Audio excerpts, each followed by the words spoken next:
તો આજે બજારમાં આપણે ફરી એક વખત ઘટાડા તરફી કારોબાર જોવા મળ્યો છે। ગઈકાલે તો બજારમાં ઘટાડો આવ્યો તો આજે બજારે એક ઉપર જવાનો પ્રયાસ કર્યો હતો, પરંતુ એ નિષ્ફળ રહ્યો અને દિવસના અંતે તમને જુઓ નિફ્ટી લગભગ 5%થી વધારે ઘટીને અને સેન્સેક્સ પણ ઓલમોસ્ટ 350 પોઈન્ટ ઘટીને આજના દિવસે બંધ થતો જોવા મળ્યો। આજે જ્યાં વધારે ઘટાડો હતો ત્યાં નિફ્ટી બેંકનું હતું કાઉન્ટર, જો લગભગ અહીંયા આજે 59,000ની નીચે આવીને ફરી એક વખત આપણે અહીંયાથી ક્લોઝ થયા છીએ।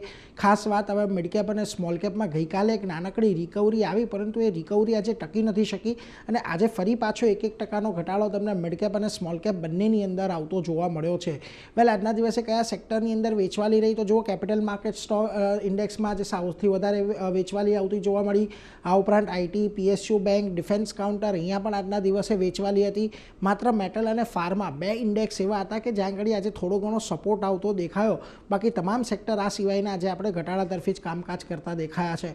નિફ્ટીના ફ્રન્ટ પરથી વાત કરી લઈએ તો આજે ઇન્ટરગ્લોબ એવિએશનમાં ફરી પાછો એક ઘટાડો આવ્યો, 3.25% ઘટાડો હતો।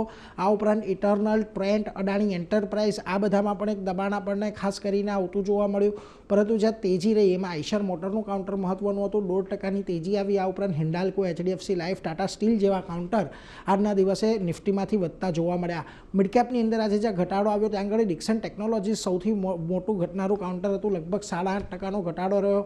આ ઉપરાંત BST, persistent system, ITC, hotel આ બધી જગ્યાએ આજે તમને એક વેચવાલી આવતી જોવા મળી।